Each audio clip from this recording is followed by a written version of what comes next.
for tuning into Zim News Beat TV. Adi Sekuru.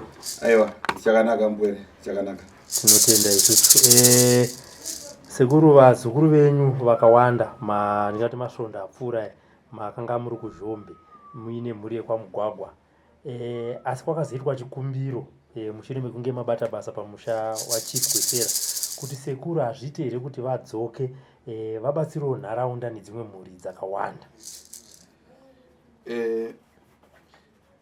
Shokero rakasvika zvagarwa pasina nazvega, saka kukarongwa kuti Sande vakasunungwa da Sekuru Tasvu nzvimbo yeZhombe Sande vanenge varimo muZhombe Sande neMande ipapo.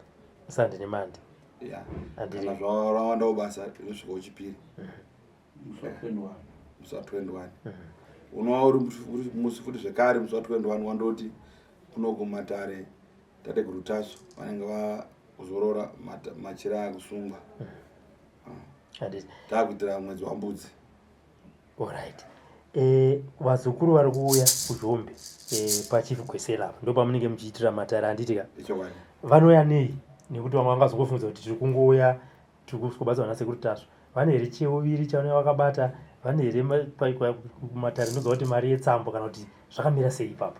Mapadza tsanza dzedare dzinotodikana vozichandoita chivanhu kuti navaya vagonopinda mugirazi kana mudare rangu vanenge vatoputira mari dzavo dzematare zvoendana maringe nekuti vanenge vachifamba zvakaita sei. Saka tingati vanouya musi wa20 musi wa20 kana musi wa21 iwoyo. Ndikuziva kuti ndanzwa kuti munenge muripo 21 na22. Saka vazukuru vanorarira ipapo kana kuti vanouya kuseni? Sande rinenge risi 21. Vamwe kana vatouya Saturday kuzorarira ipapo vanobva kure zvakakosha ndokuti Sande kuseni tinenge tichatanga kutovhura magirazi. Ndatenda Sekuru. For these and more stories, tune into Zim News Beat TV